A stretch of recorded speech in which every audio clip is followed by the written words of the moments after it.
It's been a while since I've been seen on stream doing something that isn't Tears of the Kingdom.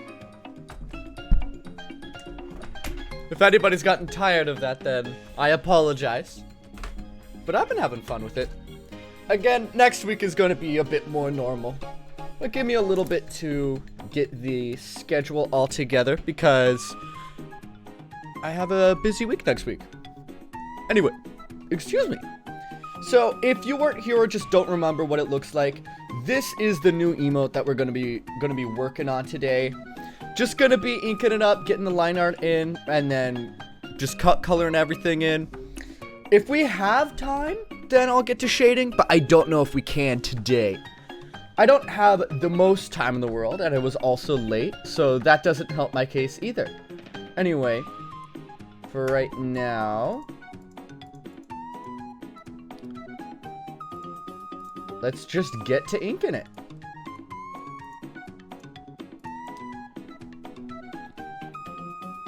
Okay. I am happy to be back in the animation saddle because I don't know. It doesn't feel great to not animate for a longer periods of time. Come on. There we go.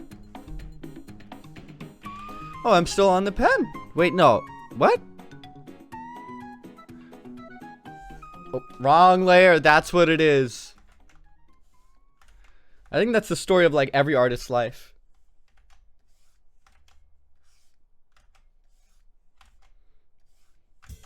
Yeah.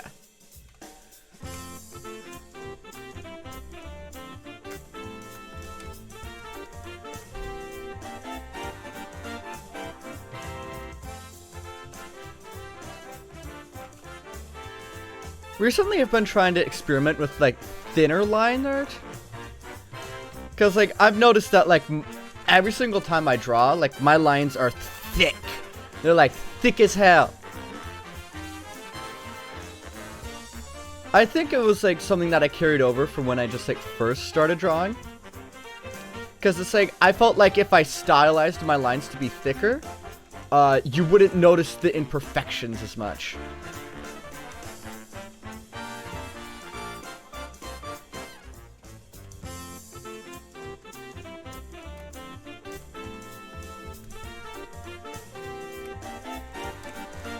But yeah, I don't know if I'm gonna completely get rid of that aspect of my style, but I'm in an experimentation phase right now.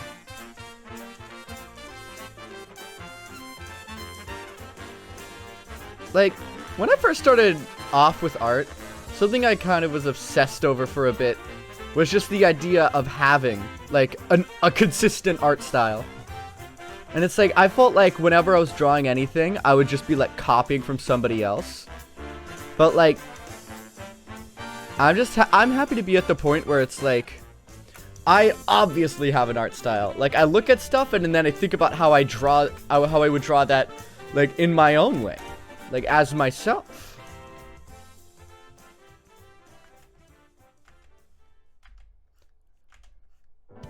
And that makes me a bit happy. Jesus Christ, Data, I'm at lunch. Well, congratulations. Congratulations. This is your lunch break gift.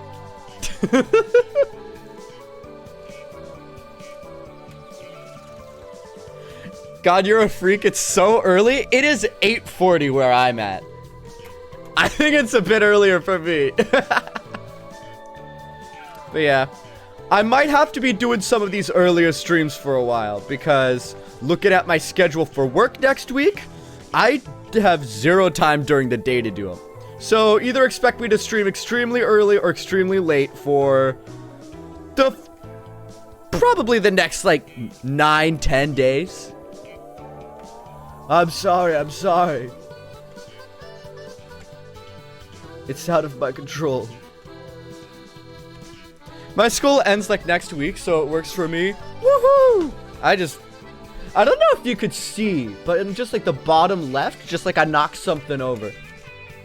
Like,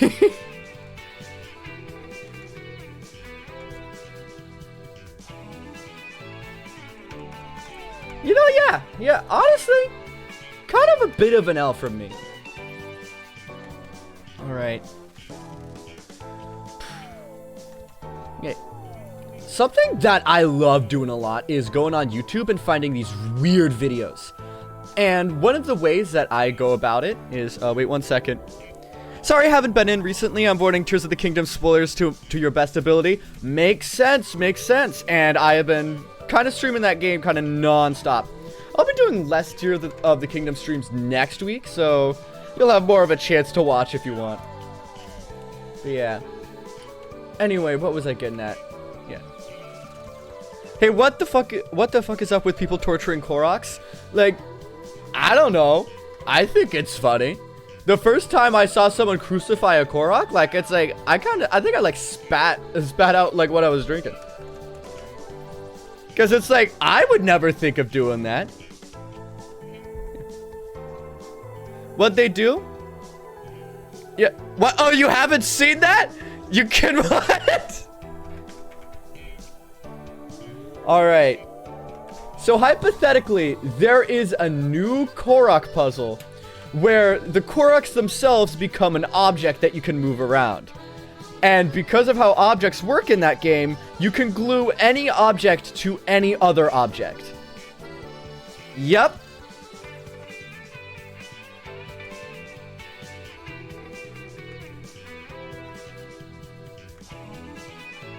I'm kind of surprised you've avoided seeing it.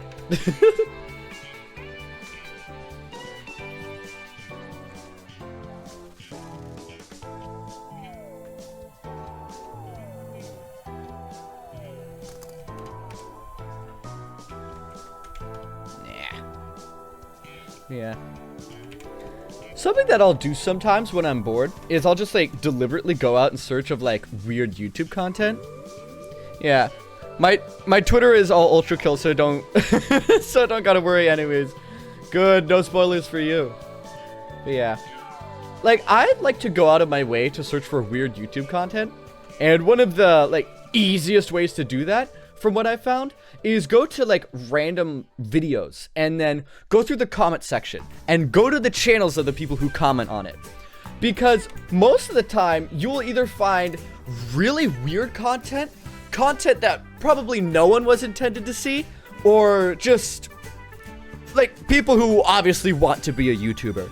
And like, I have found some insane videos from that. Like recently I found like a video that was just called Powers Out. And it was just like this video that this guy took where like he was just like walking through like a hotel where the power went out. It was only him. It was completely empty. And there was just like this storm raging on the outside. When I tell you I've never been more unnerved watching a video, like it's like it's like, even though it obviously nothing bad was going to happen, I just felt like something terrible was going to happen every second I watched that video.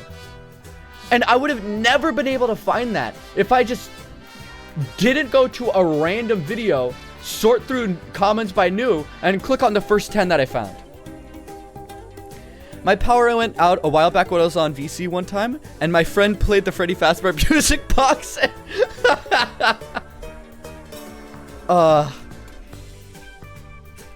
Man. Like I don't know if you've been experimenting with it, but like, have you seen like the Discord soundboard? Like, it got added in like around a month ago now. I think it's simultaneously one of the best and worst features Discord has ever added, because it's like, wow, it's really funny. But on top of that, there are no cooldown features. None. Zip. And I will tell you, if you are ever in a call with Axolotl and somebody so much as mentions sound effect, you will get every single sound effect playing at the exact same time. My friend keeps playing horse sounds. It doesn't stop. That's awesome.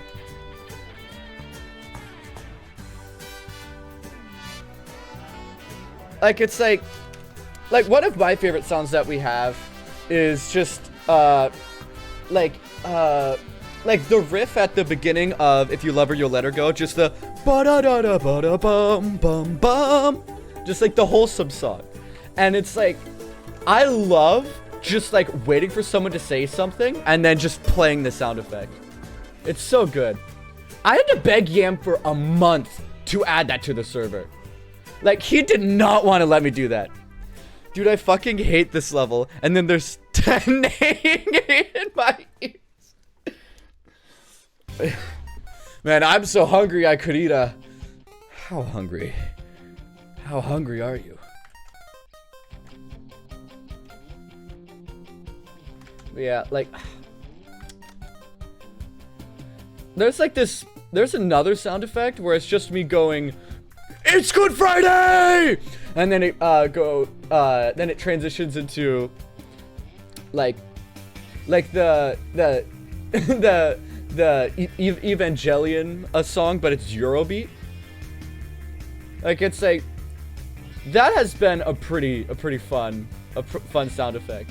I like that one. Please draw Gabriel Ultra Kill, please. No problem. It's been a while since I've drawn the G.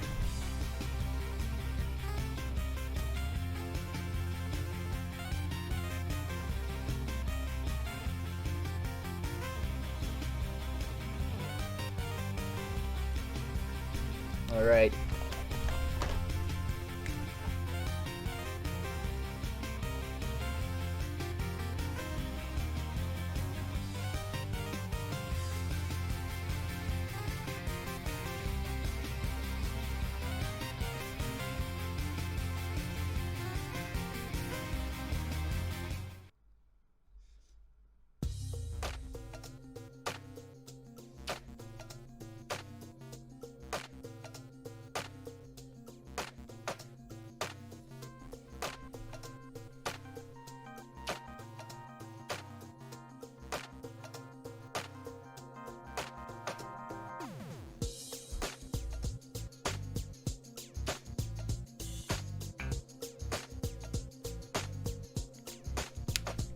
Wow, I put this way too low.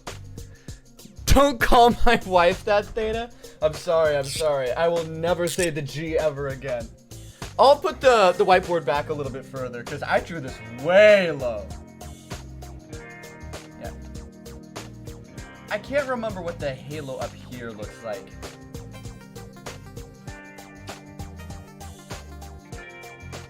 So I'll just do it like this.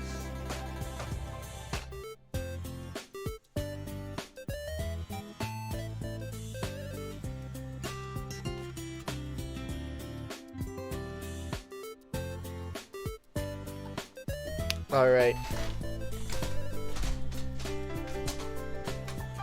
Wait, I almost did dog reveal. You want a dog reveal? That's my puppy. She's not a puppy, she's 7. All right. I'm a freak? Why am I a freak? Oh my god, dog! Yeah. Like, she's not behind me all the time when I stream, but sometimes she is. She likes sitting on my bed while I do stuff.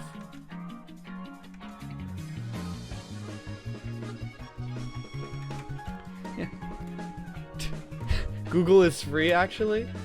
Did you hear about how Google is going to start deleting inactive accounts if they've been inactive for 2 years? It doesn't apply to YouTube accounts if they've posted videos. But, like, any other account, like, it's like, they're gonna nuke them.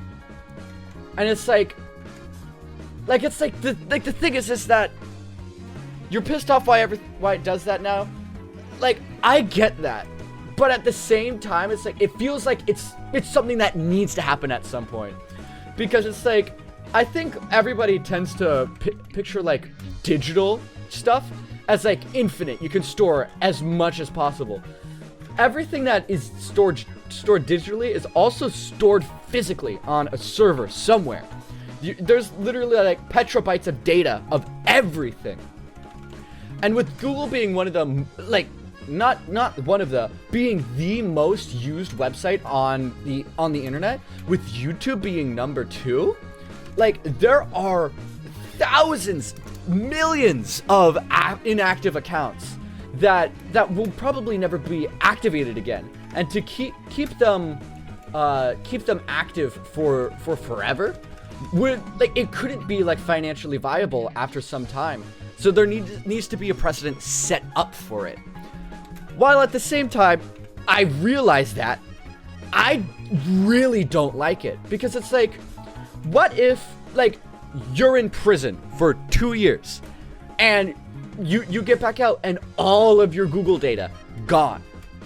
Obviously there's not an easy workaround for that, other than, like, if you just, like, hook up your identity to your Google account so that if you just so happen to get put in jail, your account doesn't get deleted. But I wouldn't feel comfortable giving my full ID for just, like, a random Google account.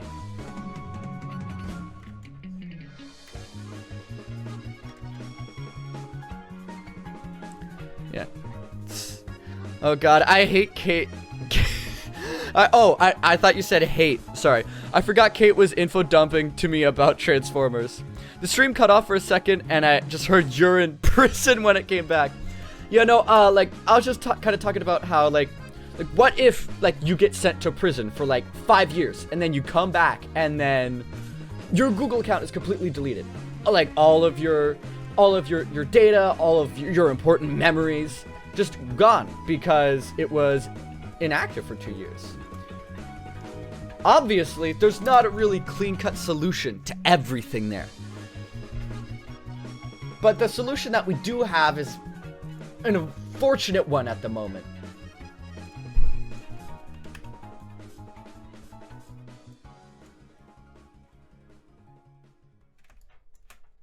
But yeah.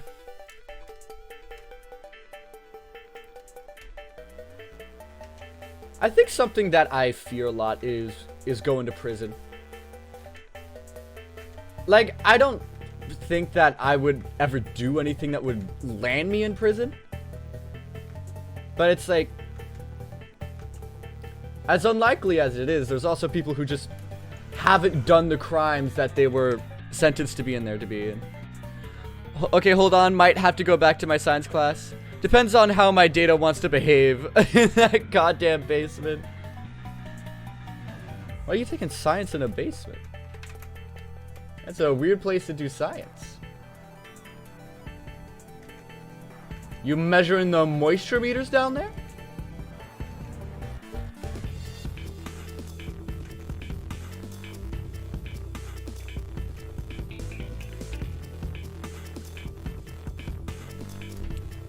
Right.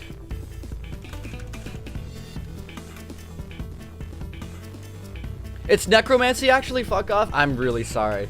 I'm really sorry. It, like, okay, like, I think that people mix up necromancy and measuring levels of moisture a lot. Like, I don't want to be just another statistic of somebody who just doesn't get it. I'm sorry. I'm sorry.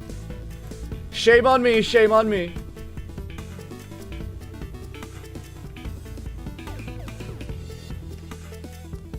Man, I feel like I've been, like, hot on it recently with just, like, my improv.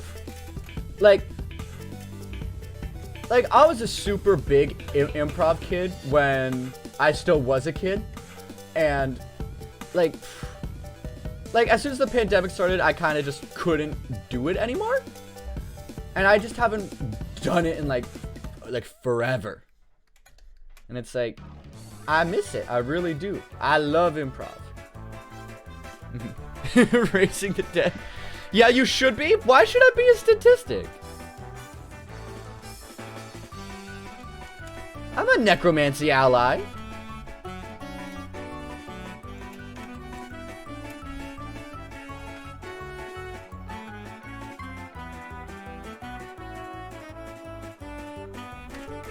Okay, funny story. I had to do improv in my theater class and nearly threw up.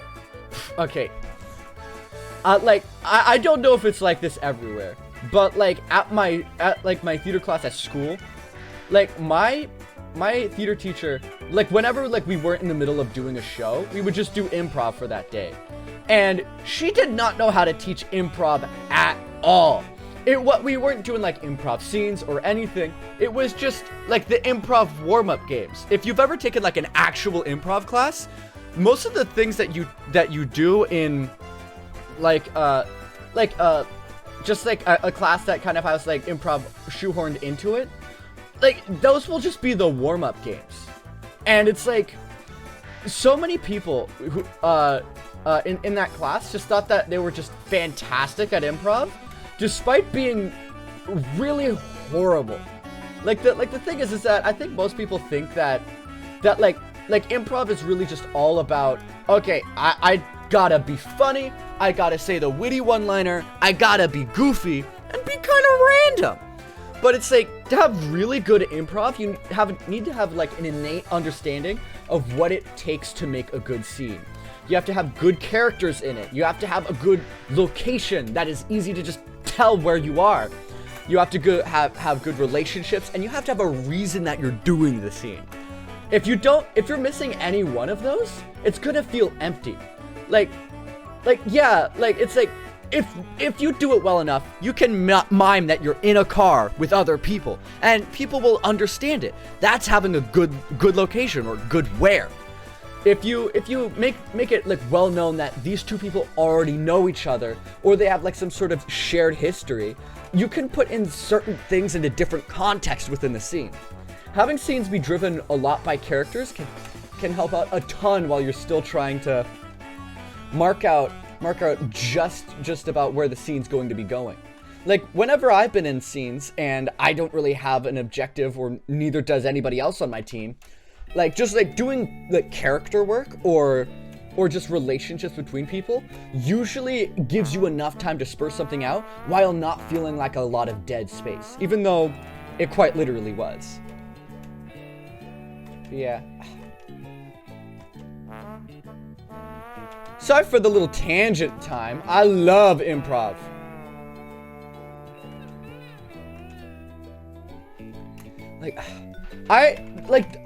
There was a really good friend of mine who was in improv with me for several years.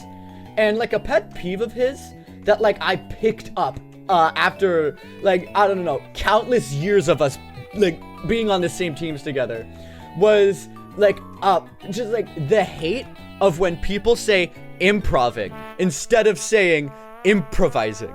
If anybody was near him and just said, "Oh, I'm such a good improver," he would like load a Glock and shoot them. Like, it's like he would like rip you in half. If you didn't say improviser or improvising, he would murder you. And like, I have inherited that. Like, it's like around like 9 months ago, like I was in call with Knight and he said, "I'm such a good improver," and I wanted to strangle him. If I was a mod in the server we were talking in, I would have banned him. He's so real for that. He is. We don't talk as much anymore, mostly because he's got a lot more stuff that he's getting up to, and he also kind of moved to New York for college. But I do miss him. He's definitely a real one.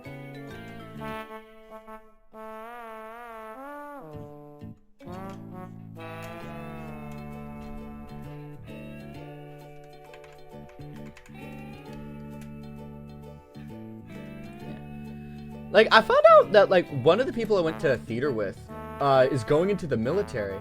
And I would have never guessed the person that it actually would have been. Like, when I heard that they were going in, I was thinking, what, really? Like, I don't know. Like, I guess, like, there's not, like, a specific type of person that goes into the military. Pretty much anybody can. But I just didn't picture him as someone who would. Like, I think the only combat that I will ever see is verbal. Like I don't think I could handle being in the military for multiple reasons. Mostly because, like, for one, just like, I don't think PTSD and risking my life is gonna be worth whatever the military will give me in benefits. And on top of that, like, maybe having the possibility that I'm gonna need to kill someone? No thanks, buddy. I don't want somebody else's blood on my hands. I don't want to send somebody home with the news that their dearly departed has been dearly departed. Just occurred to me that I spent so much money on a guy because he needed project foam and glue sticks, and I got way too much because you got way too much because of your crush on him. And was horrible at it at the same time. That's awesome. How did you go to improv to war? Well, because it's like I had a friend who I did theater with, who like I just recently heard that was like enlisting, and it's like I never pictured them as someone who would. Yeah. Like, I don't know. I don't think I'd ever go into the friggin' war zone.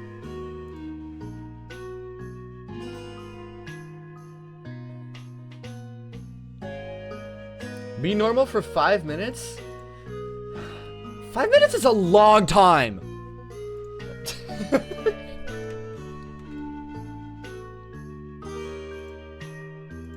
One second. I do have to be keeping track of that time. I'm actually making pretty good time. Inking up 2 frames in 30 minutes. I definitely could ink up a lot faster if I wasn't on stream, because it's like I have a really hard time like drawing efficiently and speaking.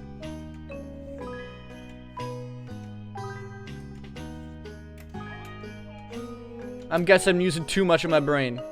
Oh god, it's been 30 minutes? Like I think you've been here for more around like 20 of it.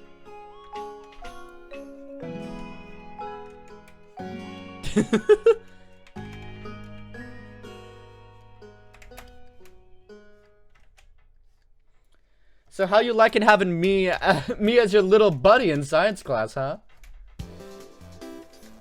We're lab partners.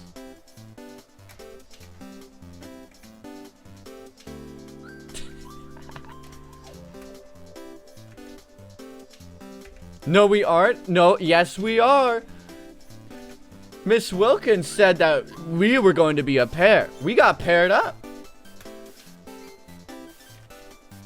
We're gonna be looking at leaves in a microscope. Come on, Gabriel. Who the fuck is Miss Wilkins? Our science teacher, of course.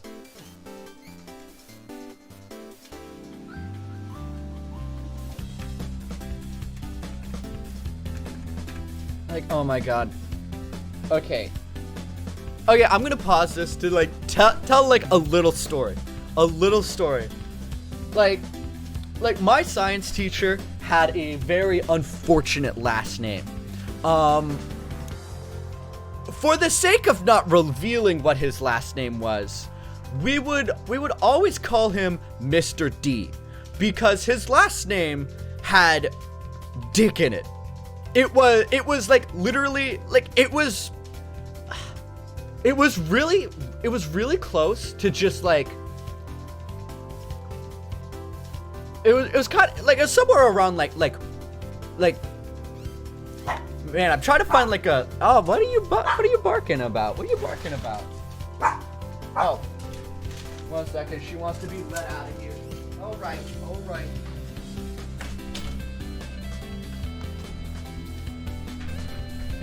Hold on, we have a science test. Let me speedrun this. All right, I'll try to come up with a better fake name for him.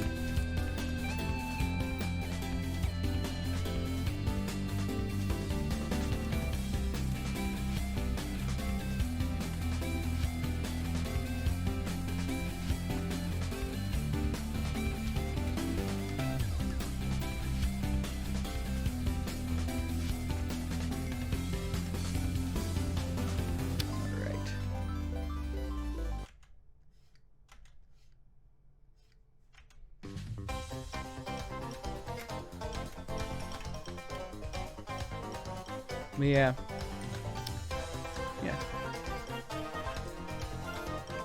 think I got it. I think I got it.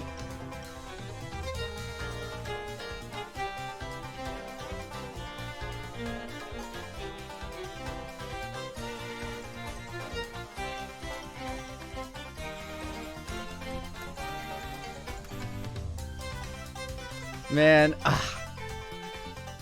I love animating. Like the thing is that would I ever want to go into an animation studio? No, definitely not. I also don't think I am that skilled at animation. I think I'm above average, but like that's about it. Like I do have an animation project that I want to see if I can complete over the summer. Actually, multiple, but I've got like this one big one that I want to see if I can do. Because it's like, the most I've animated is like, I don't know, like, the most that I've animated that I'm really proud of has been like kind of like little tiny tidbits. I have done like the occasional like long short for like school or stuff like that. But like I've never been able to like create like an animated short that like I had like full creative control over and I got to create it exactly how I wanted. So I want to see if I can do that over this summer. Because it's like, I know that I've got enough skill to be able to create what I want to create. Ooh, 1 second, I'm getting pinged up in here. Alright. But it's like animation is hard.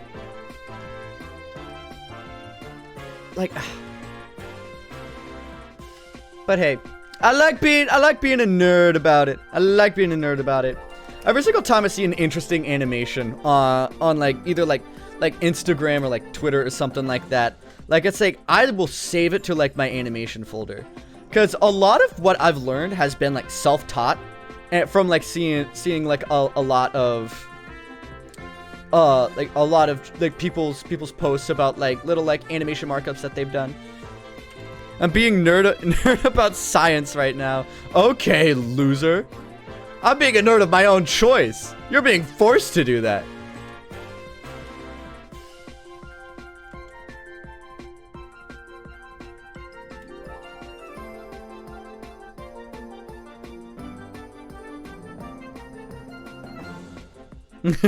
What the hell? That's so mean. But yeah, like my initial understanding of like overshoots was from an Instagram post that I saw when I was like 15. Obviously, like that's not my only understanding of overshoots now. But it's like whenever I think about overshoots, I think about that one Instagram post that I saw. And I like kind of think about like, where would I be animation-wise right now if I didn't see that one Instagram post? Because it's like, back when I was like 15, what I was animating was like these shitty videos of SpongeBob. Like, they're still on my YouTube channel if you go to the playlist section, and you can see them. Because I never had the heart to delete them or private them. But it's like I would go into Photoshop, which has a video editing timeline, if you would believe it. And I would use that timeline to create these, like, horrific animations of SpongeBob, where I would just stretch these stupid little, horribly drawn SpongeBob characters to, like, create these, like, really, like, weird videos. Yep. And it's like,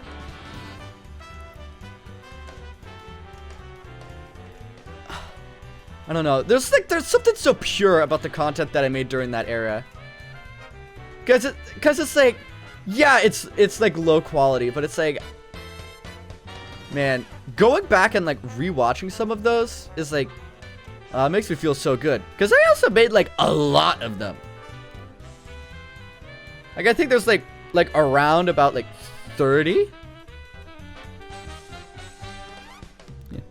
What the fuck is wrong with my handwriting on the notes?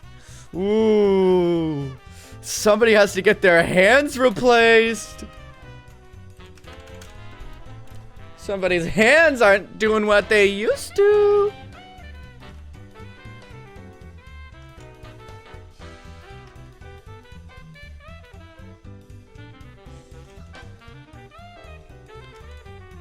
Every single time it gets close to summer, like, I always have to try and prevent myself from spending my entire paycheck on clothes. Like, I didn't do a very good job of resisting a couple days ago because I spent a lot of it on clothes. Like, it's like, I think the two best seasons for fashion is like summer followed by winter, then it's followed by fall, then spring. I think spring is the weakest when it comes to fashion. Because it's like, when it's spring, you kind of just wear like a combination of like winter and summer clothes. Like, I'm still like wearing pants like up through like May 10th. I don't know why I picked May 10th. I just guess I like Mario.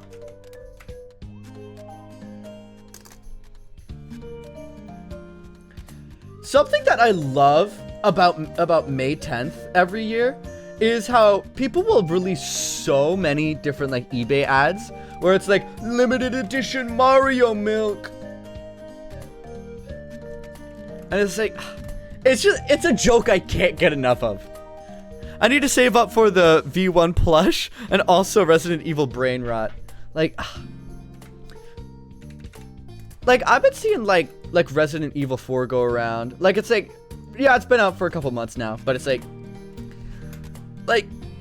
I really liked Resident Evil 2, and then I was like so lukewarm about Resident Evil 3. I never even finished the game. Like, there was something that just felt categorically different about it.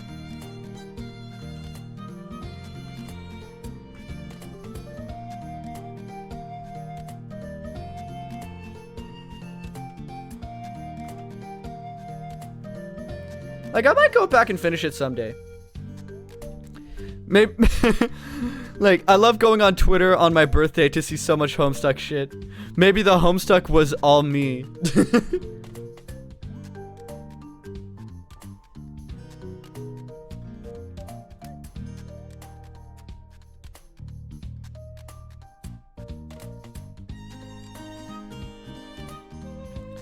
Like, admittedly, when it comes to like Homestuck shit, like I feel like I'm kind of like in like the same like pot that like people were in when it was like people's like opinions about like furries in like 2017, where it's like they just kind of like hated them for like no reason, just because other people told them it was cringe. From the very little understanding of what I have about Homestuck, like, I don't think it's for me. I don't think I'd like ever get into it, like, for like a couple reasons. But it's like I feel like for a while, like, I fell into like the same shit that I did in 2017, where I'm like, what the hell, furries? I think those are freaking weirdos. Man, 2017 was a dark year. 16 was worse, but 17 was still dark. Don't read Homestuck. I hate Homestuck, but I'm already 2,000 pages in. Like, like, okay, recently I've been doing a reoccurring bit on stream where whenever like I see like One Piece be said in a sentence in like a game that I'm playing, it happens a lot in Tears of the Kingdom. It happened in Dredge. Every single time I do it, like I see like I read it as like One Piece and they go, One Piece. Like, I have never watched One Piece. I might do it at some time. Also, sorry if I blasted your eardrum right there. That's me with Ultra Kill.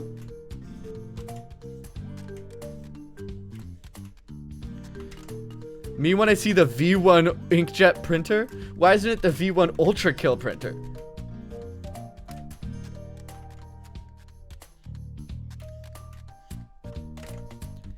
I saw a blue circle with yellow in it, and I was freaking out because V won.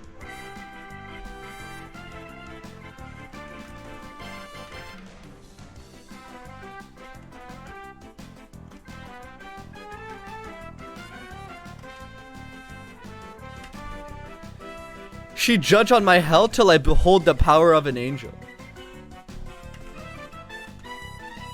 Like, I don't know why that reminded me of, like, of this stupid meme that, like, I cannot get out of my head. Like, it's just like this video where it's like, it's a crudely animated, like, Steve Harvey meme. It's obviously fake. It's fake. It's a fake video. But, like the video starts off with, like, we asked 100 married men, what game would you not want your wife to catch you playing? Buzzing in, Meat and Fuck Kingdom, Steve. Meetin', huh? Like, I cannot stop thinking about Meat and Fuck Kingdom. Like, it's just like, I don't know if that's an actual game out there, but that is the funniest name for a stupid game. Just like, the matter-of-fact way that they say Meat and Fuck Kingdom in the video is just, it's so funny. Every time I see it, I laugh my ass off. Dude, I almost wrote that on my test! Don't say that!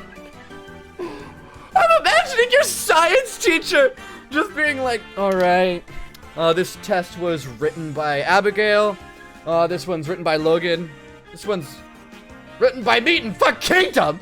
I'm sorry, Professor! I'm sorry, Professor! My name is not Meat and Fuck Kingdom!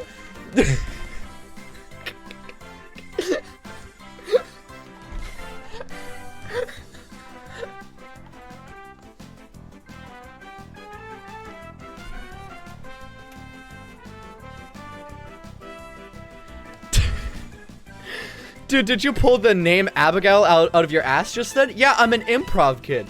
One of the biggest things about improv is just having realistically, like, dead name jump scare. How the fuck did you guess that? Oh my god, I'm sorry. I'm sorry. I'm sorry. No, I swear I didn't know. I have not stalked your socials. That would be really weird. How the fuck did you guess that, Theta? I didn't guess that. I just pulled a name out of my ass. Like, one of the things about improv is you learn how to come up with names on the spot that aren't Timmy or Bobby or stuff like that. Like you will know if someone's bad at improv if they name someone Jimmy. I'm fucking losing it. That's so funny. Yeah, like I too agree. I think hate crimes are super awesome. Yeah. Man, I don't know why people are so obsessed with trans people recently. Like, it's like, just leave trans people alone. Come on.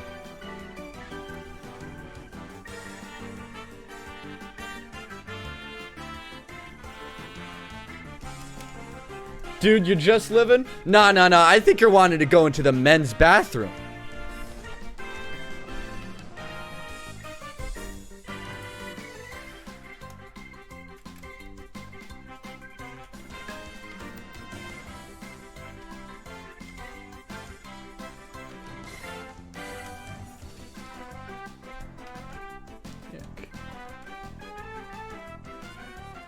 Writing my Gabriel V1 fanfiction, dog. I ain't manipulating your children.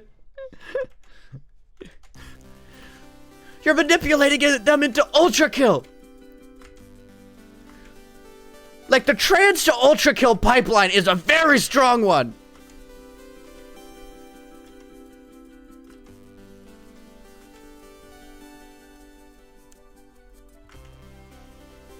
It's so real.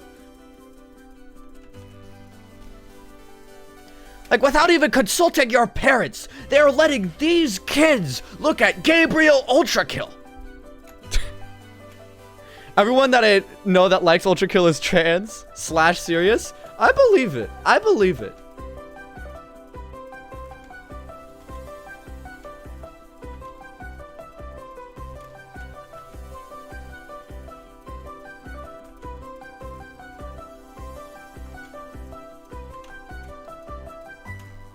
It's just such a trans people game.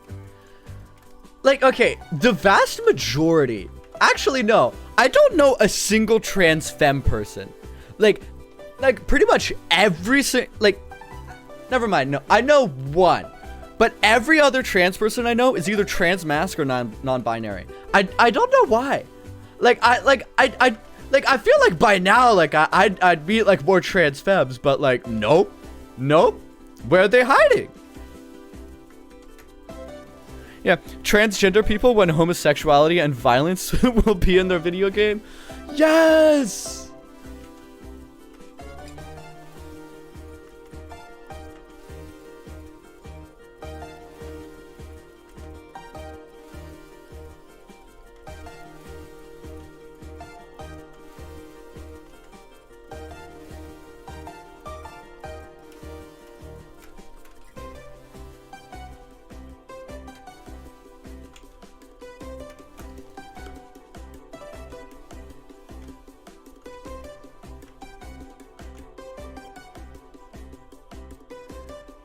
Like,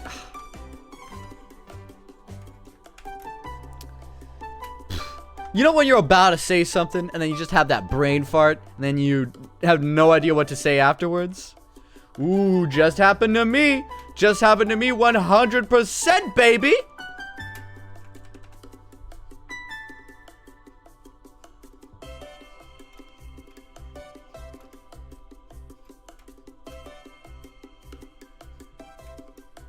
You want to play Ultra Kill right now so bad?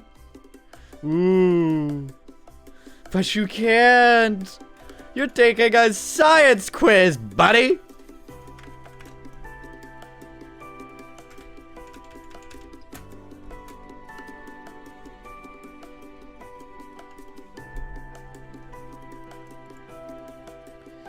Why be in science when I can be shooting coins?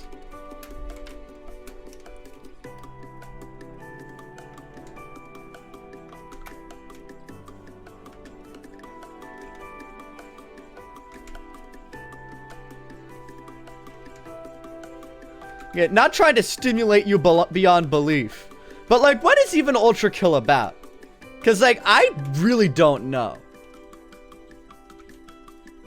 I know that there's guns, I know that there's people, and I know there's Gabriel.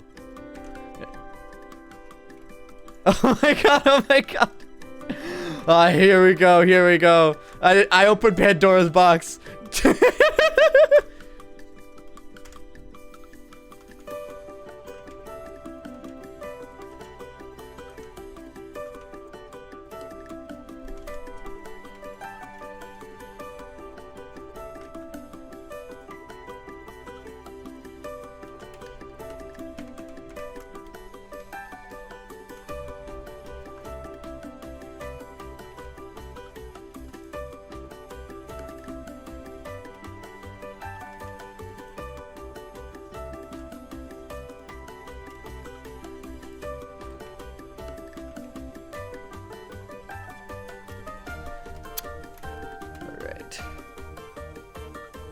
I've got about a good hour before I'm gonna have to turn off the stream.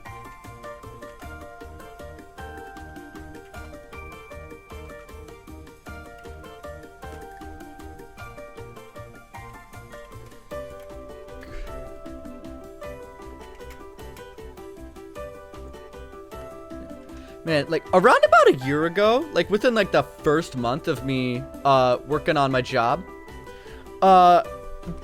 like, I got the shock of a lifetime when this lady came through my line, put down her groceries, and a copy of Morbius on Blu-ray. Like, I didn't know what to say. And then she asked me, is the movie any good? And I also didn't know what to say. What am I supposed to do in that scenario? Like, there wasn't a training video about how to, like, properly address people who are trying to buy Morbius. Do I tell her that it's good? Do I tell her it's bad? I just told her, I've heard some people have had fun with it.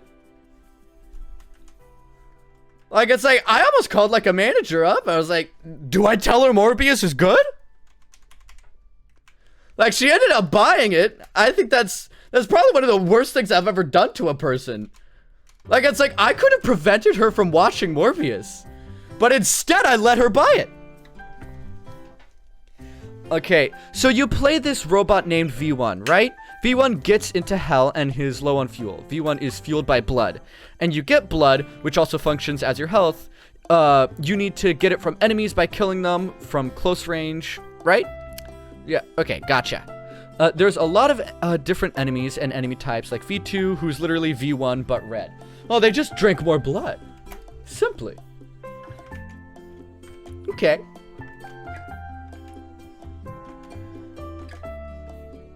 So it's like, does it have like sort of like a speedy sort of feel on it? Like, is your like blood like kind of like draining constantly? So it's like if you're not killing, then you're actively losing health. Or is it just kind of like fast-paced in nature?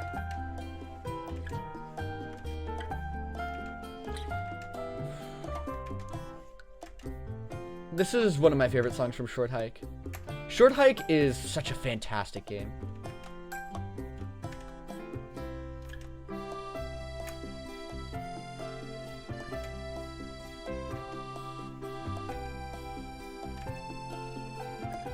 I'm not a big lore player, so I can't say much about the story, but V1 goes through hell and stuff, fighting enemies, eventually getting you to Gabriel. You beat him up, and he, like, trauma dumps and stuff in a cutscene, and boom, Act 2 time, baby!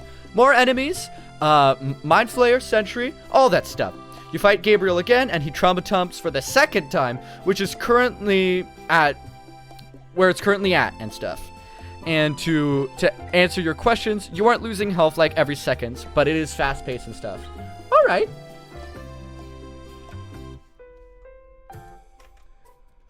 Like, I'm not super into like a whole bunch of shooters. Like it's like FPS and like third-person shooters. Like, it's like I will like play them a little bit, but it's like they're kind of really not for me. I don't know what it is about specifically that. Like 2D shooters though, like it's like I'm fine with that.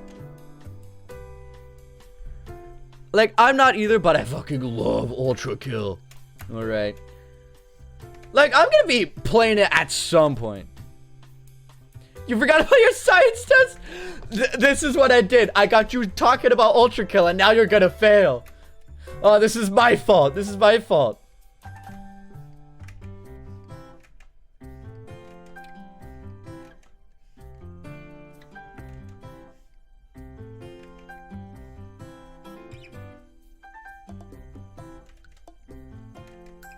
This is what happens when Theta streams at 8 a.m. People suffer because of me.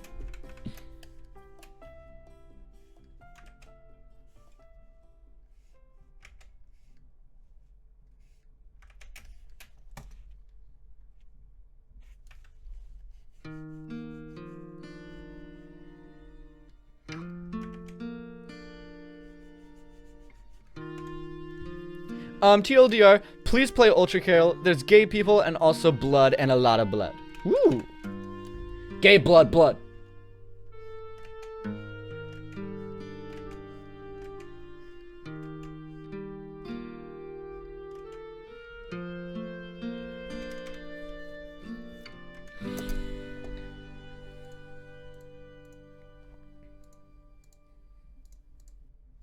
All right.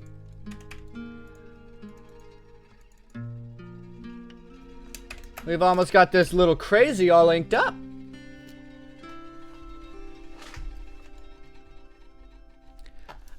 I'd send you my really long Gabriel rant, but I'm too autistic. I'd die immediately. If at any point you wanna drop that in like the Links and Pics channel, I would be happy to read through it. I don't know. Like there's something that's just so pure about like listening to things that people are really passionate about that just like I love. It's not going in Links and Pics. All right. I'd be made fun of till I die, dude. Okay, well, my DMs are open. If you want to send it there, I will read it. I will read it. Just listening to things that people are really passionate about, just like like it makes my heart get a flutter. It's just like I love hearing people put their all into things, because it's like you will get enlightened so much more about like certain things that you wouldn't really think about on like projects when you talk to someone who genuinely loves what they do. It could be like something artistic, it could be something that's like a real world thing, it could be like a game that you're playing, it could be anything. But like if you are passionate about like a certain aspect of your life, I love hearing about it. Like, do you know how many people I've gushed to about Shovel Knight Dig? Far too many. Far too many. Like, I don't think that there is a game out there that is like more perfectly suited to me. Is Shovel Knight Dig the best game I've ever played? No. Is it even the best game that I've played within this past year? No. But it is damn my favorite game. I love that game so much. OMG, I have 15 minutes to finish this test. I'm passing away. Oof. Sounds like someone needs to collect more blood.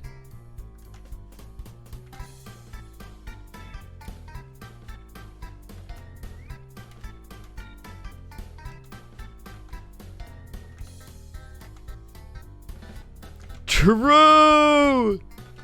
Man, I really was truthing with that one.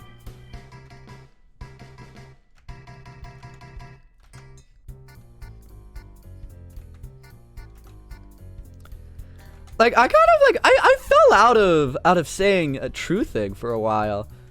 Like, same sort of thing with Smile. Like, it's like, I don't know why I stopped doing it. I just kind of phased out of it. I'm bringing it back. I'm bringing it back.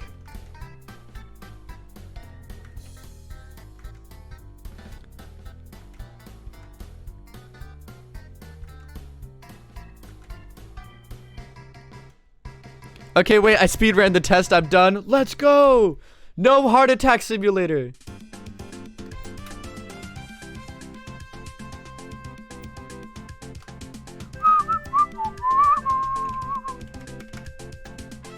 You want to know something that just like it doesn't feel right?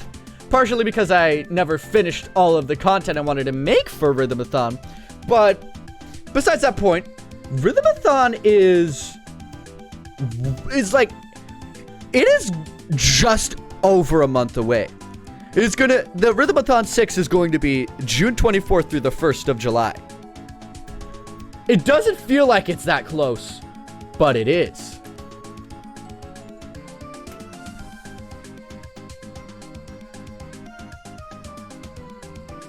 I was like, that's freaking crazy.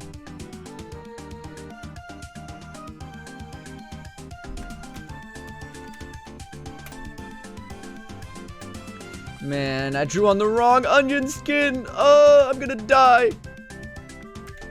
By the way, the Gabriel rant is a shipping rant. Sorry, I can't engage in media without shipping it gay. It's all fine. It's all fine. I would still like to read it. I would. I'm a sucker for like romance shit.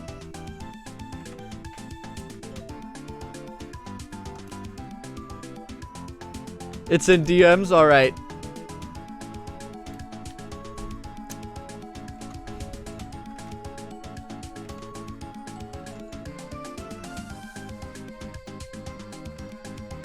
Like, something that my dad used to do a lot is that, like, every once in a while, like, I would just, like, catch him watching, like, rom-coms on the Hallmark Channel. And I just think, I think that's so funny. Because if you ever looked at my dad, you would not think that. You wouldn't. But, like, he did. And it's like, it was always funny, just, like, coming in and just, like, watching him watch something sappy. Oh my god, okay. I just remembered one of the best movies I've ever watched. Oh my god, I wish I remembered that shit about my dad. I have a few photos of him, and he seemed fun to be around.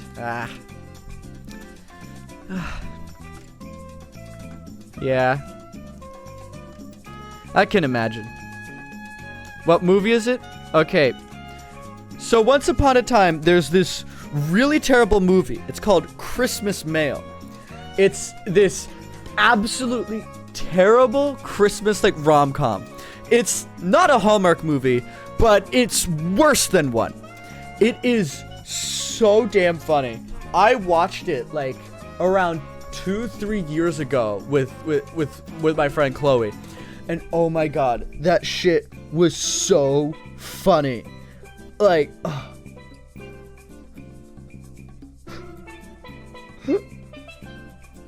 like, there's like a scene in it where it's like the boss says word for word to this employee, and he goes like, I'm gonna groom you. I'm grooming you. You're being groomed.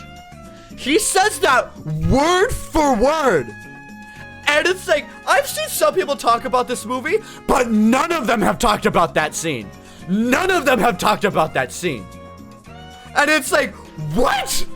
Why won't people talk about it? That is like the most insane scene in the entire movie, and nobody's talking about it. Like, nobody knows that scene exists.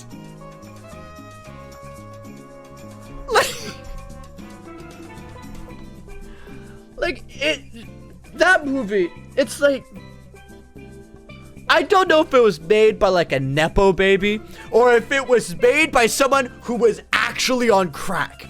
But that movie is so awesome. If you ever watch it, I highly, highly recommend. Pay attention to every extra in the background, because the extras are hilarious.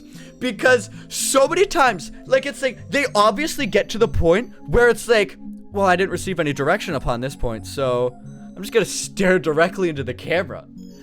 Nearly all the extras do it. It is so funny. It is so funny. Like, man, I need to watch that movie again. It's so good. It's so good. Like, oh my god.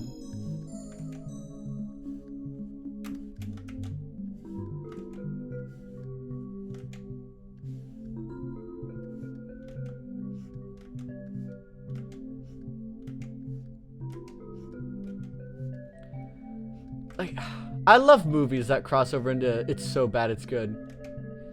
Like, when you get movies that cross over into so bad it's bad, like, uh-oh. I have to actually learn now? What the hell? Like, okay, like, I'm gonna be honest. Like, learning science, actually kind of overrated. Like, I get all of my scientific info from Facebook, and it's like, I turned out fine.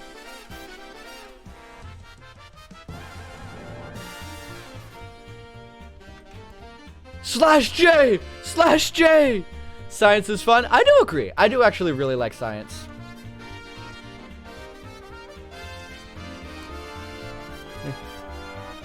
You did not turn out fine, fucking liar.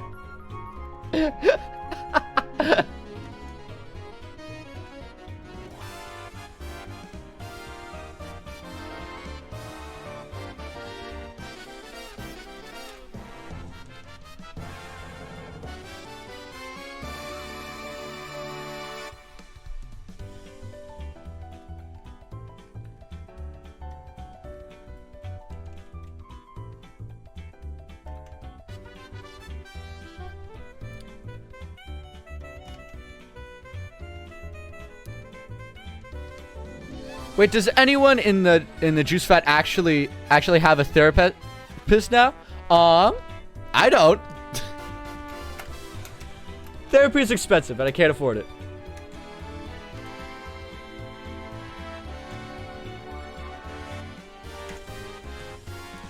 Congratulations. That kind of sounded condescending. Didn't mean it that way. Didn't mean it that way. Something that I'm so happy about, like, with just these like future generations, is that like therapy is no longer stigmatized. I think that is so awesome, because I know for a fact, like when I was growing up, if I saw anybody going into therapy, it's like I felt like a need to think that like there's like something wrong with them. You can't go to therapy without something being terribly wrong with you. Okay, Gramps, get you back to bed. Fine, whatever. It might have been a little bit in the part where where I grew up. But it's like, it's nice that it's like, people can just like openly talk about like going to therapy and stuff. She judgment on my prime till thy end is now. I will assume this is an Ultra Kill reference and move on. Welcome in.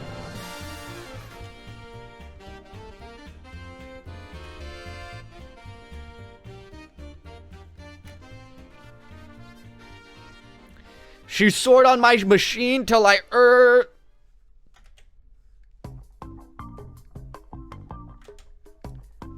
Okay. So, okay. 1 second. I'm gonna bring up like a personal stupid thing because like I cannot stop thinking about it. So like, good friend of mine, Daniel, he's been in Rhythmathon several times. If you saw the Scribble video a while back, he was the guy who did all the two-parters. For whatever reason, he like, it's like I don't remember where it came from. It just happened instantly. Like, everybody in our friend group has just started calling him Wet Daniel for no reason. Like, it's not anything to do with like a sexual thing or anything. We're just talking about him being sopping wet. Just like being drenched in water.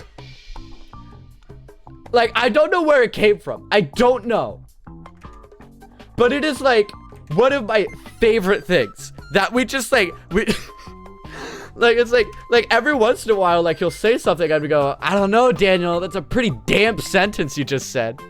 Wet cat.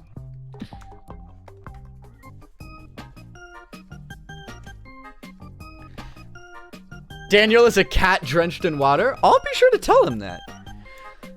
I hope when you guys think of me, you think of sopping wet cat with big nerd glasses.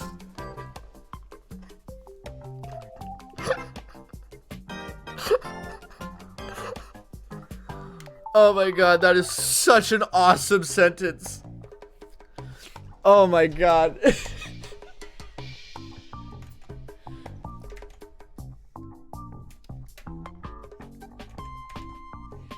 I really want to draw a sopping wet cat.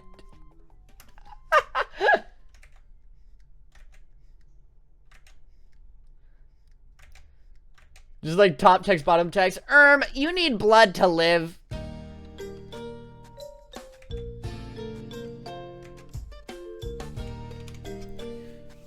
She para on my social delay relationship.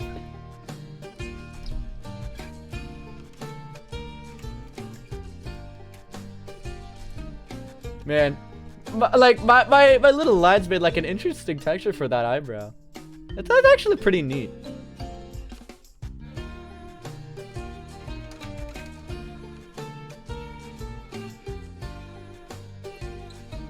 Yeah, like the thing is that like when it comes to like streaming and stuff, like with me being as like small as I am, like I still do have the luxury of kind of being able to like personally get to know people in my chat, and I am happy about that. Like there's been like certain times, yeah, I did look shiny. Where I think to myself, it's like, okay, I don't want to exploit anybody. It's like I don't want to be one of those streamers or those YouTubers or something like that. But it's like, guys, look, I got the emote early.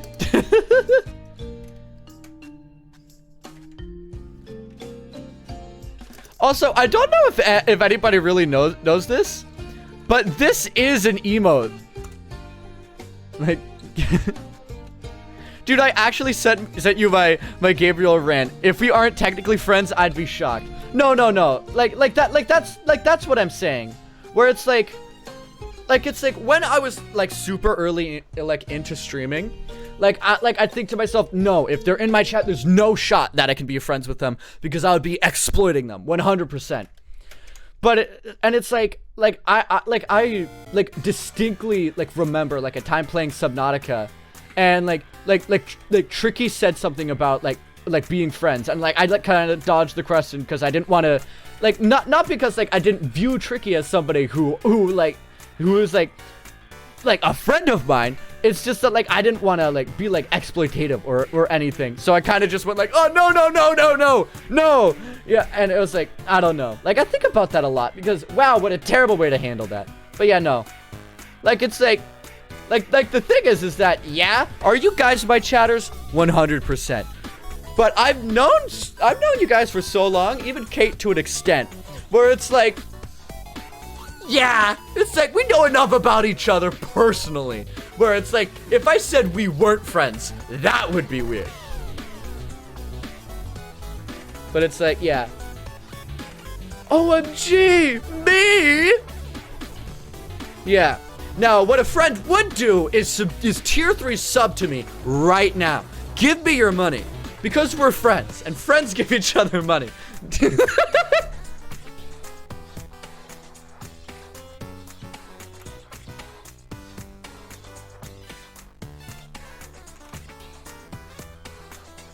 Yeah. But it's like, oh my goodness, wait, like when did Kate get in here? Was it like January? It feels like Kate's been here longer. I actually have no water. I actually don't have any water with me. 1 second, I'm gonna fill up this pitcher. But yeah. I don't know why, but it feels like Kate's been here for like since like the beginning of tier 3.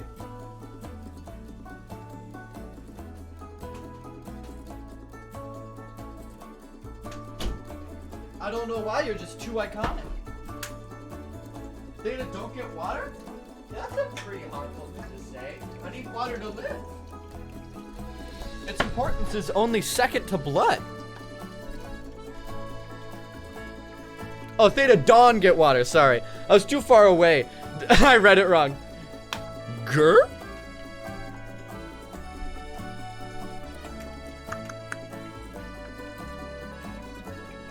So you get to hear this awesome water sounds. You like the drip ASMR?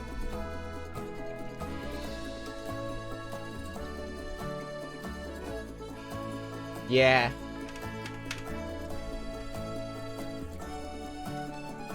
Like you weren't one of the first people who followed me. Like it's like, but it's like you're one of the first people I remember following me, because it's like, did I technically kind of stream before that? Yes. I did start streaming like 2020 July 23rd. But it's like I didn't really take it seriously until like January of the next year. And that's when you came on. Like you started following early January. I remember the stream that like you started watching. It was when I was playing Subnautica. And I was specifically still in like the safe shallows, just scanning some stuff, trying to get a sea truck. Well, not a sea truck, like a sea moth. That's what I remember. And it's so funny because how you acted in my chat then to like how you act in chat now is so different. Like for that first day you were in my chat, it's like you were just like so like, oh my goodness, hi, how are you? Oh, that's awesome, this is crazy. But now you're in my chat and you're like, fuck you, bitch. You were genuinely so worried during my Subnautica streams? Was it because I was like having panic attacks every single time I thought a Reaper's gonna be here? Oh my god, oh my god, oh my god. I wish I still had those VODs. Because, like, there was this one time where I literally had, like, a panic attack. And, like, I was, like, sitting in front of the ocean for, like, 20 minutes. Just, like, on top of the island thinking, I have to go down there. And there's Reapers down there. I'm gonna have a panic attack. I'm gonna die. And it's, like, it took 20 minutes of everybody in chat convincing me that I needed to drink water. And I was like, okay, I'll get water. I'll get water.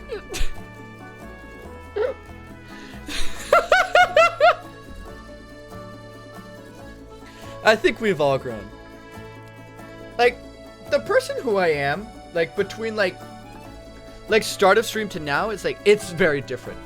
Like, even, like, the thing is that, like, I'm taking a little bit of a break from drawing, because, like, chatting is fun.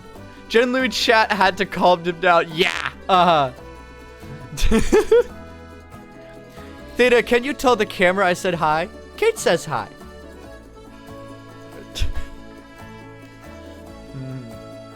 But it's like the thing is that I think I started streaming at probably the perfect point in my life. Like because like before that, like I really didn't have like a really set in stone idea of like kind of who I was. Before 2020, I never really looked introspectively into myself. I kind of like flowed with everybody. Like, if they told me to believe something, I believed it. If they were a friend and thought something was funny, I obviously thought that was something funny. Did that lead me down some weird paths? Definitely. But it's like, I don't know. I never really viewed myself as like an individual person. And then pandemic hit, and for the first time in forever, I actually had an opportunity to like look at myself and think about who I am. Like, the pandemic did lots of terrible things to so many people. But for me personally, if it wasn't for the pandemic, I don't think I would be anywhere close to where I am today. I definitely wouldn't have the peace of mind that I have with myself. I definitely wouldn't be with the friends that I'm with. I would not be here sitting in front of this camera right now. Definitely not. Definitely not. I definitely also wouldn't have hit my mic right there. So good and so bad. Yeah. I was kind of the same, really. Yeah. Like the thing is that nothing is never 100% horrible. Like the pandemic, like it closed so many doors for so many people and was horrible for so many people. But it also just gave so many people the life they have now. Theta actually really helped me come out of my shell when I was starting to recognize myself. I'm glad to hear that. It's wholesome. It's wholesome. We're all gushing here. We're all being nice people. Yeah, that is honestly great to hear. Also, I'm gonna swap over here because I need to open up a file because I don't remember the exact colors I used for Yamathid. And I want to keep the colors consistent, you know?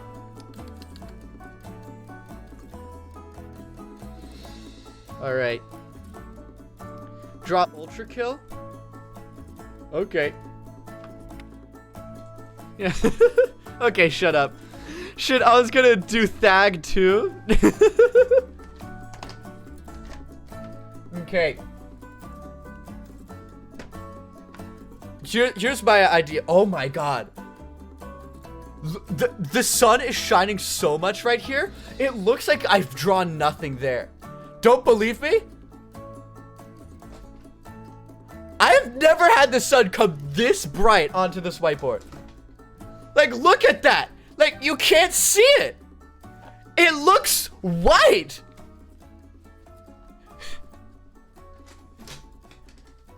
I'll tilt it like this. OMG, the whiteboard goes beyond the screen. All right. Here's my idea for the Ultra Kill edition.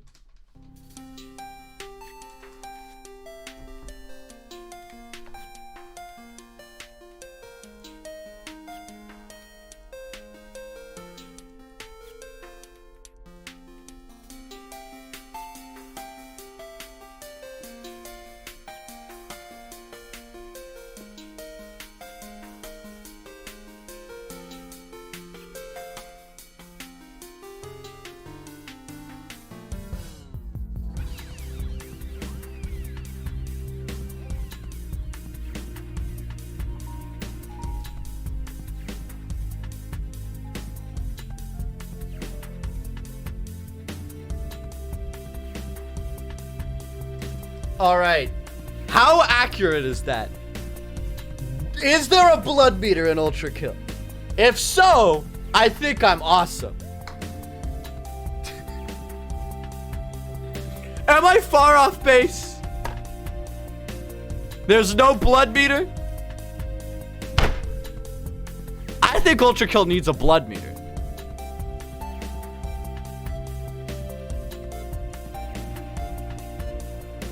I think we got kill this guy.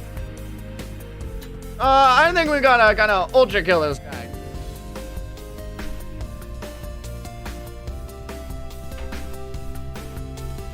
The blood meter is the health. No, I think it needs more style meters. Yeah. When I play ultra kill and I don't see the blood meter go up, I kind of have a panic attack.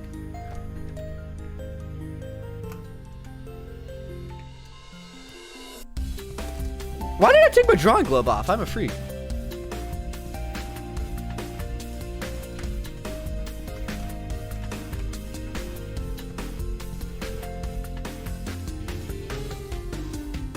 I was playing the cyber grind one time.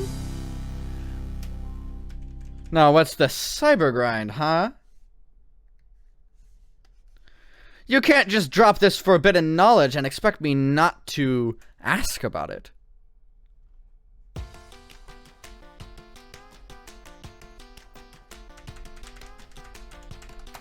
I forgot, I should turn anti-aliasing off when I'm coloring here.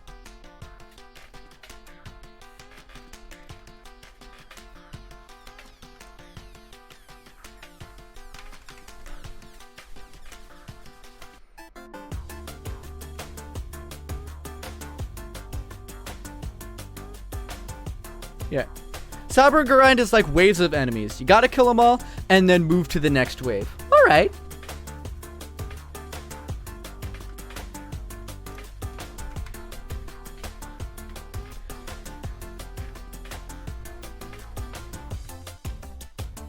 You know a game that like I've been thinking a lot about playing?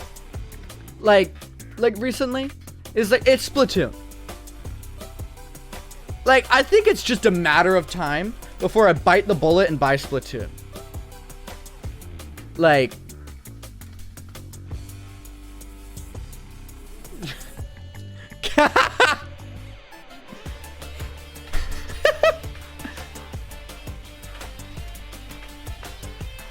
Play Splatoon!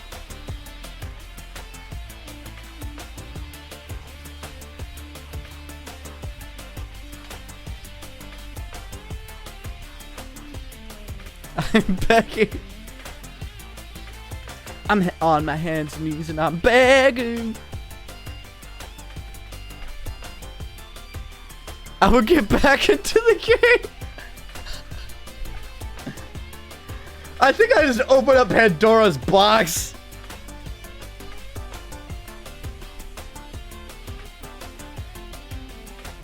Jesus.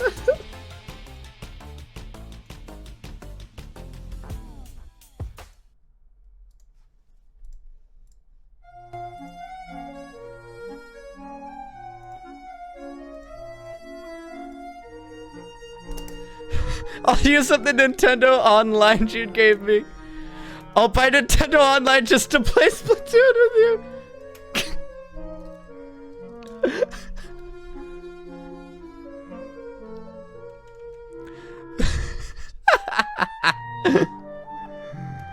All right. It's gonna happen eventually. Eventually. I'll see if I could work it in sometime in June. I've got a lot of stuff planned for June. I've got a lot of stuff planned for this summer. I hope I could get it all my... I hope I could get it all in. But it's probably not all gonna happen. But I'm gonna try to get as much as I possibly can. But yeah. And honestly, expect a lot more of these, like, early streams. Because it's like, little known fact about me, I am a very big morning person. I do this cringe thing that's called waking up at the crack of dawn and going on runs. Because I like how the air burns my nostrils.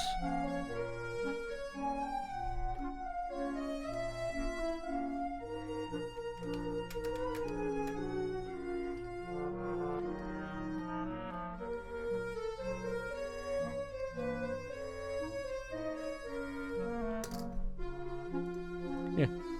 I'm so zoomy about Splatoon. I have so many OCs. Oh my god, you go out and touch grass? I know. It's probably one of the worst things about me. Like touching grass? Like on God? On God? For real? For real? No cap? Alright. Well, I've got about 30 minutes left until I gotta be heading on out of here. So let's see what I can get done in here. Like, I originally could have streamed for longer, but then my work said, hey, what about if you come in at 11 instead? And I went, okay.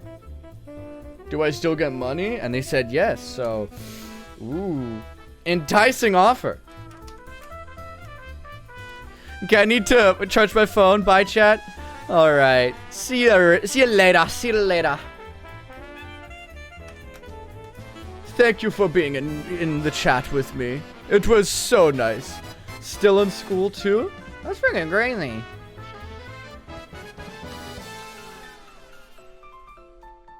You look easy to draw, by the way. Thought you should know that.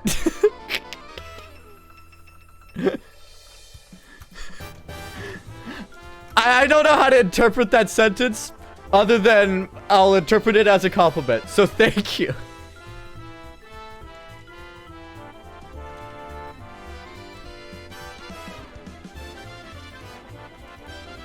I still hopped on regardless. I leave in about an hour. Alright.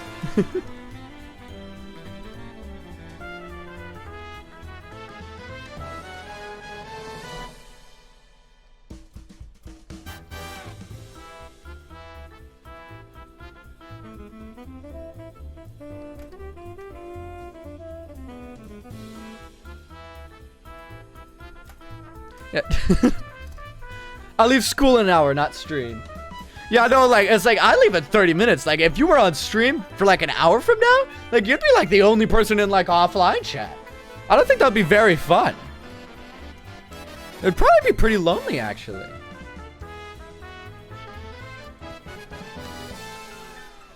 Like, are we gonna have to get, like, a designated person to sit in offline chat to, like, keep you company? Like, I don't want to be leaving you alone while there. Like, that sounds way too sad.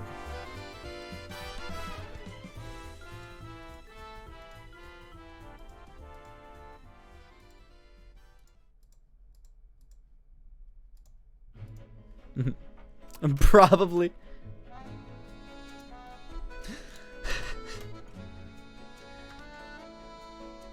Man. Ugh.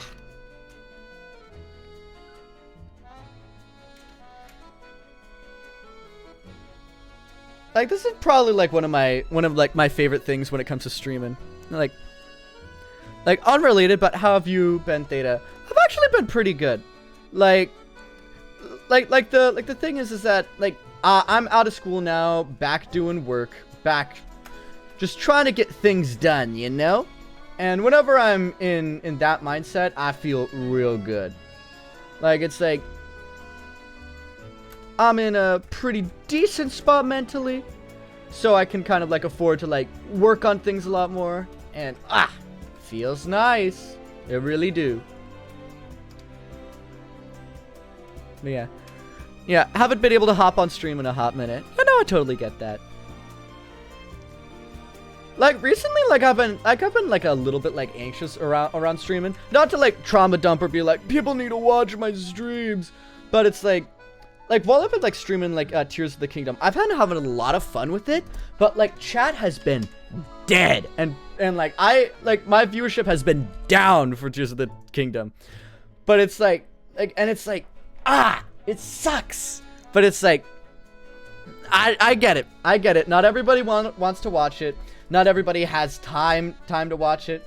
But it's it's hard to like not get in your head and say, oh shit, I'm a shit streamer. My like viewership's down. People aren't wanting to watch me. People are done with me. Yeah, it's like I've been trying to change my mindset on like how I look at like streaming and stuff like that, because like rather than like viewing it as solely like a numbers game, like specifically when it's coming like Tears of the Kingdom, because like I'm not gonna stop playing it because like I'm liking it too much, and I want to just like even like for me, like I just want to have like documentation of like me playing the game like start to finish.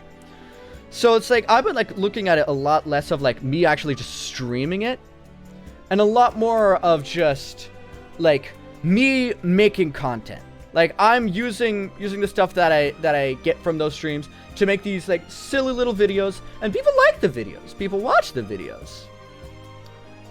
And then on top of that, it's like I just need to edit more YouTube videos, man. Like it's like I've got like maybe like 6 videos that like I need to be making, but it's like I feel like nope, I gotta get the garden video out first. Come on, it needs to go out first. But it's like that video, like that has been one of the weirdest videos for me to edit, because it's like it's one of like the first videos that I like. It's like a video where it's like it's hard for me to figure out exactly how to format everything, and it's like it's like I know what I want it to look like in the end. But it's like having everything formatted in the meantime, it's tough. It's tough. But it's like, hey, it's part of my job, and I like my job. So, I'm mostly avoiding Tears of the Kingdom because I want to get the game and going blind. That's completely fair. And it's like, don't feel that like I want you to like give up like your ability to go in blind and watch my shit. Like if you want to play the game however you want, that is 100% fine. Like I know for a fact that like when it comes to Shovel Knight Dig, I completely went cold turkey on every single bit of content for that game, because I wanted to go in 100% blind, because I waited for that game to come out for 3 damn years. If someone was going to spoil it, I would shove my fist straight through their skull.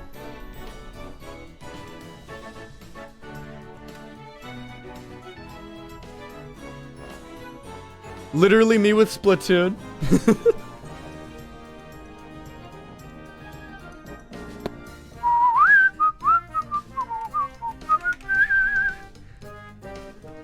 Man, okay, like Kirby's Dream Buffet is a game that's on my list for its soundtrack and its soundtrack alone. Like the gameplay, it looks fun, but the soundtrack is just fantastic. Because like as a big Kirby fan, like the majority of the soundtrack is just remixes of like really like famous Kirby songs in like an orchestra format. And oh my god, the music of that game is so damn good.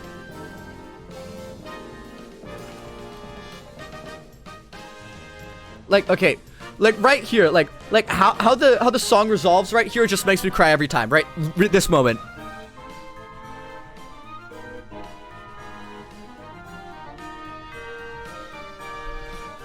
Like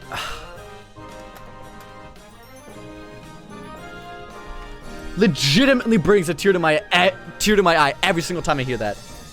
Oh my god, you give me high expectations for it. Positive. Ooh, gotta listen to the Dream Buffet soundtrack. Yeah, like it's good as hell. I'm about to cry. Like yeah, like the very first time I heard this song, I actually cried. Like it just resolves so just cleanly.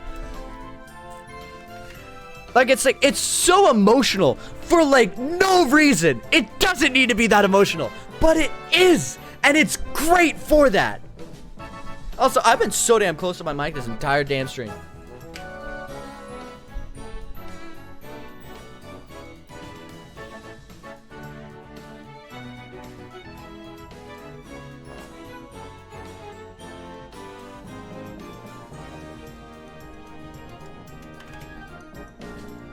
Also, I'm gonna grab that green.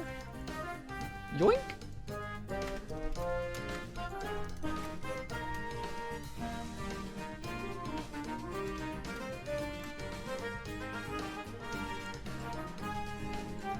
Like, I don't know why they decided to just, like, go so hard with the soundtrack for this game. But it's, like, it's fantastic.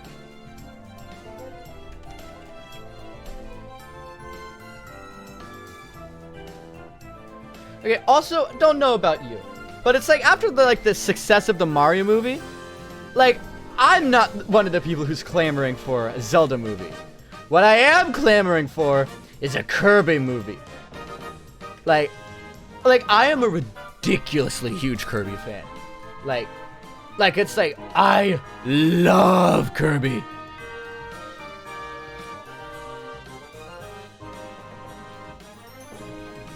Like, I have a copy of Kirby's Return to Dreamland Deluxe just sitting there because I am going to be playing that on stream with like the full group of 4 people. Like, yeah, Kirby and Sonic have pretty good soundtracks. Yeah. Like, I am not a fan of Sonic by like really like any metric, but I love the music. Dude, I'm going to 100% Splatoon for the big screen finally, or at least Splatoon anime. There's a Splatoon anime? I never knew about that. Also, you can knock the current state of Paper Mario as much as you want, but the music for Paper Mario has it's always been fantastic.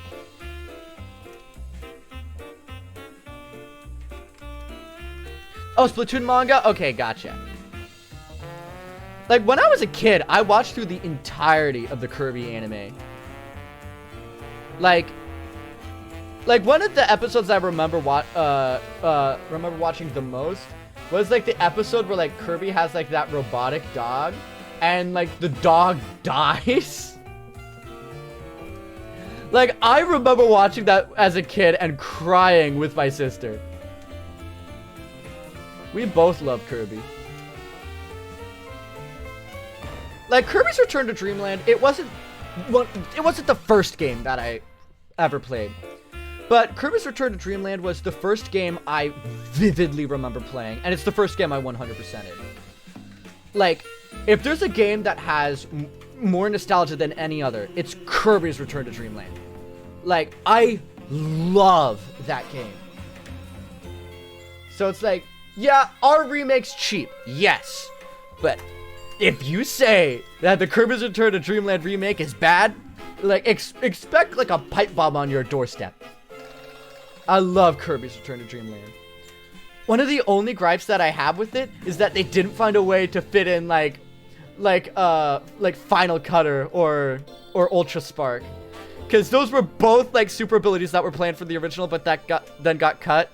Like, if they found a way to fit them in, I would have loved it. I understand why they didn't, but if they did, I would have like cried. I would have cried. But yeah. Yeah, Kirby right back at you. Yeah, it's so good. It's so good. Like, I think the intro is one of the most memorable things about Right Back at You. Just the Kirby, Kirby, Kirby. That's the name you should know. Kirby, Kirby, Kirby. He's the star of the show. Like it goes so hard for like no reason. Even the instrumental of the intro is like good as shit.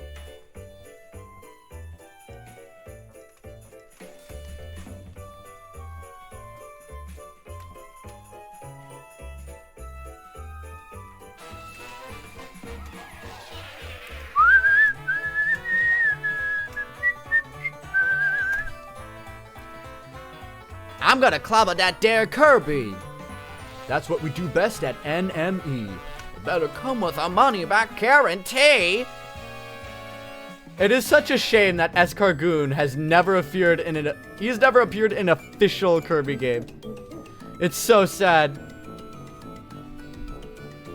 Pour one out for the Goon Squad.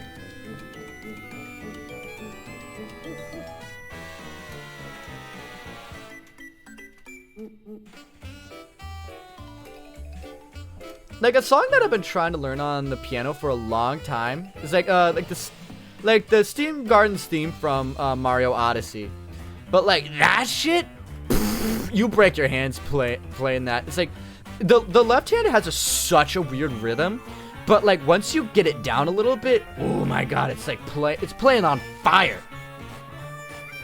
Like, I love that song. I will master it someday.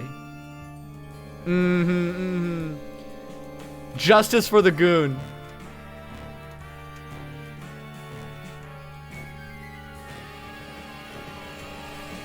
But it's like, if they make a Kirby movie, I would like literally bawl.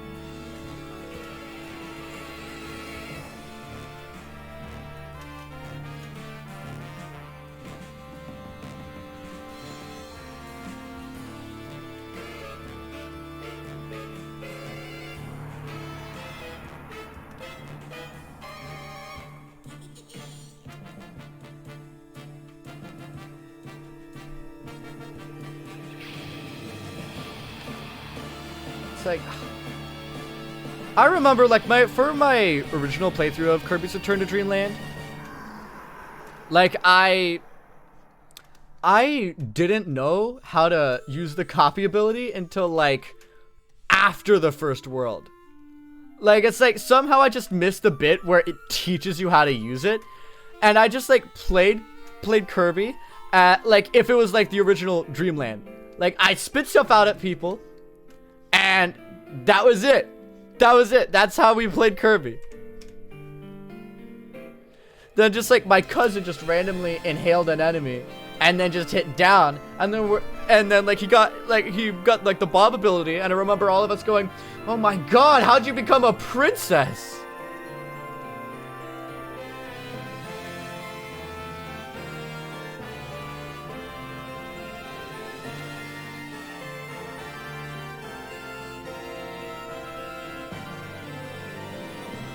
There's something so pure about being a kid. Oops. Doink. Oh wait, wrong color.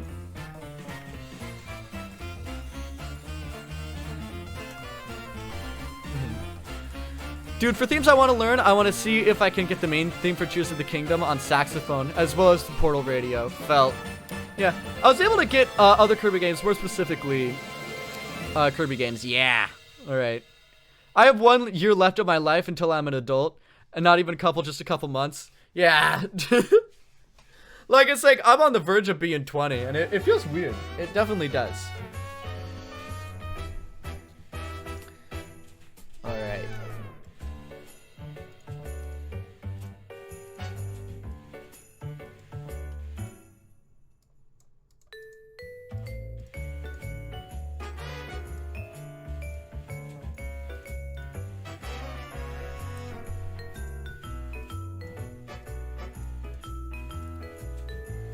Like, the thing is that, like, everybody really says that, like, cherish your childhood because it'll be gone before you know it. And as a kid, obviously, you never pay attention. But as soon as you're not a kid, you get it.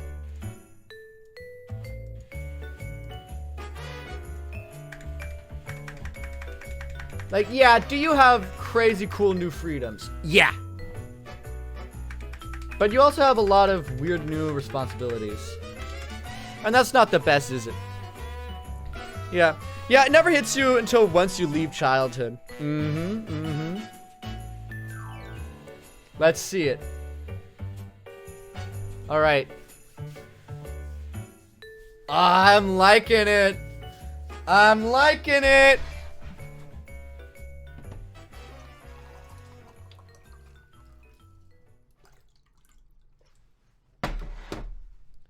OMG, the emote. Yep, it has 0 shading right now, but like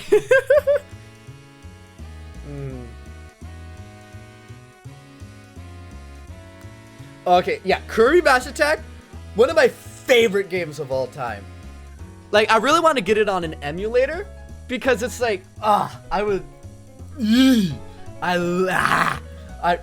if I could play Kirby Mass Attack on stream, like, I would cry.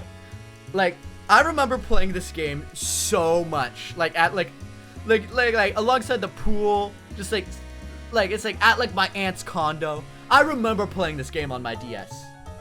It's, like, it's so good. I think this is the best touchscreen Kirby game. Like, I love it. I love Mass Attack. I would put Rainbow Curse as second, not because like the gameplay is that much different or better from Canvas Curse, but Rainbow Curse, I love it for its like its art style. Like, I love clay art styles. Theta, if I could, I would send you my copy of Kirby Mass Attack. Yeah, like, hey, like even then, I would probably just get an emulator for it, so that like I could like play it on stream. Because if I could play Mass Attack on stream, I definitely would. So it probably might happen at some point, but I don't know. Can't promise. But yeah. Like, okay, you want to know, like a sad thing? Like a really actually sad thing? So it's like, okay, I grew up very, very, very religious. And my mom was very religious as well. But something that my mom also did was go onto mom blogs. And these mom blogs would tell you very, very ridiculous things.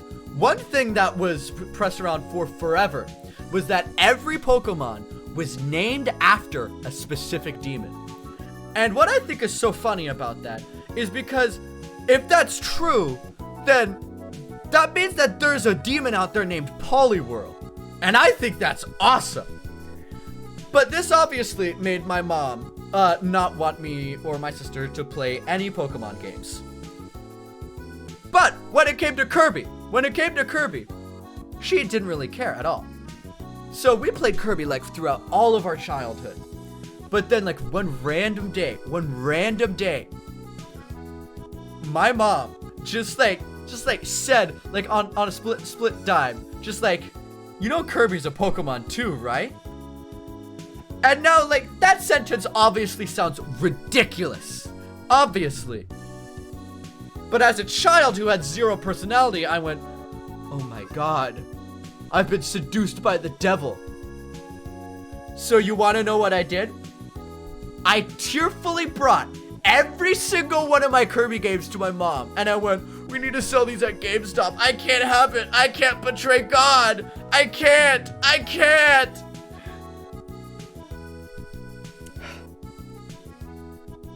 I sold my copy of Return to Dreamland, Superstar Ultra, Mass Attack, and Squeak Squad. I had Squeak Squad, had to get rid of it. I love Squeak Squad. And Amazing Mirror. I hate myself every day for getting rid of Ultra.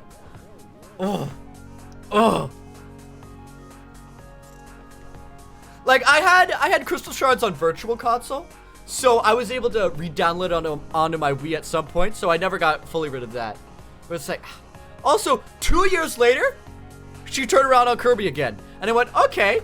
And then I bought Kirby's Return to Dreamland back for $70. How much did I sell it for? $10.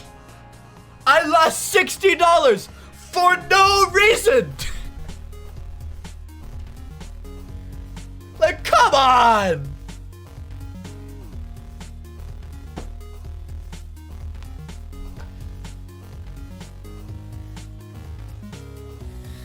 But yeah, moral of the story, Kirby isn't a Pokemon.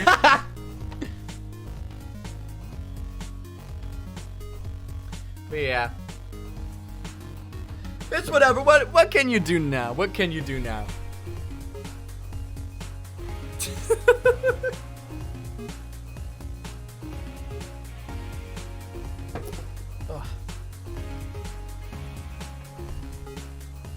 Okay, also, like, okay, here's a little side tangent. Something that has been happening for a long time is just that, like, a picture of my house from Google Maps has just been passed around to all of my friends. Every once in a while, like if I'm talking to like Noxie will just casually send me a picture of my house. And I think that is hilarious. And I am so surprised that I have not been doxxed on stream yet. That is like a miracle. So yesterday, Sponge and Knight were playing Tabletop Simulator. And in Tabletop Simulator, you can add in any PNG you want. So they accidentally added in a picture of my house. And they flipped the table and like, no, get it out of here. And then they reset the table. And it reset the picture of my house on top of the table. And like, no, flip the table. It was so funny. And how did I find out about this? Because Sponge posted it to YouTube. And I'm like, what? Why would you do that? And he's like, it's unlisted. And I'm like, okay, that's funny now. But still, like, Jesus.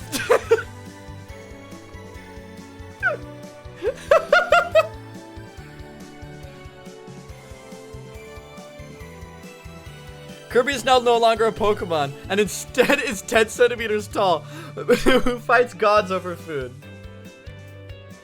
Yeah. Oh my god. Like, I love my friends, but some of my friends are the most unhinged people I've ever met. Oh. But yeah. Alright, I'm gonna swap it back to this screen so we can at least see the goofy animation in real time. Something else we can do is speed it up ridiculously and make it look very terrible.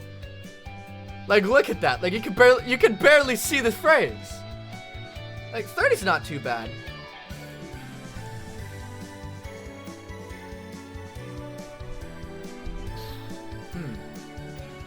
You know, I actually kind of like it a little bit better on 12. That's still pretty good. Yeah. You're glad I have such chaotic friends? I am too. It's like my friends are many things. And one of those things is very loving. Like, I've got really great people in my life. And there are also people who are some of the goofiest bastards I've ever met. Like, I love each and every one of them. And like, again, it's like a good thing that came out of COVID. Me being able to have them. Oh, someone's getting sappy. Someone's getting sappy. Yeah. Whatever. But yeah. It's nice to have people in your life that love you, you know? Alright. Well, this unfortunately is going to be it for me today. I know. I wanted to stream longer. But I've got to head to work and sell people copies of Morbius. It's my calling. It's my calling. But yeah. I might stream tonight. But if I do, it will be ridiculously late. It will be ridiculously late. It would probably be like maybe like around like 8 o'clock, which would be 10 for you. So maybe, I might. If I do, I'll do, I might not do Tears of the Kingdom. I might. But I am having an amazing time with that game. Anyway, we're pretty much done with that emote. We just need to put shading on it, and then we're good. So we'll probably finish that up next week, and then get to making some other emotes, because I certainly love doing that. Anyway, that's gonna be it from me for today. Hope you have a great day, Kate, and anybody who's been lurking in the chat, I hope you also have a good day. Anyway, I'll see you later. Have a good one. OMG other emotes? That would be crazy.